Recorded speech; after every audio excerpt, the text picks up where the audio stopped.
তো এই যে দেখতে পারতেছেন, এটা হলো একটা লাইটিং কন্ট্রোল সিস্টেম, বুঝছেন? এলসিপি, সংক্ষেপে বলে এলসিপি, এমনি লাইটিং কন্ট্রোল প্যানেল।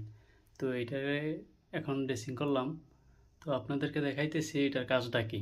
তো এটার কাজটা হইলো, যখন লিফট লবিতে বা কোনো সার্ভিস এরিয়াতে লাইট লাগায়, তো ওইখানে বিশেষ করে সুইচ দেয় না। দুবাইতে বা মালয়েশিয়াতে বা সৌদিতে বা যেসব কান্ট্রিতে হোক, বাংলাদেশে এখন সম্ভবত হয়, আপডেট হয়েছে এখন, তো আগে ছিল না এরকম একটা। তো আগে কি করতো, সুইচ দিত। তো এটা যদি বন্ধ না করে সারা রাত লাইটটা চলতেই থাকে, প্লাস কারেন্ট বিল তো আসেই। তো এখন কি করছে ওরা, কন্ট্রোল সিস্টেম নিয়ে আসছে।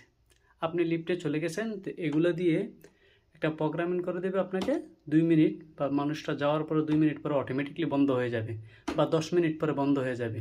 এই যে দেখেন, এটা হইলো মেইন। এই যে ডিবি থেকে আসছে, এটা একটা ডিবি, এই ডিবি B3 ব্যাটসম্যান। তো যদি এই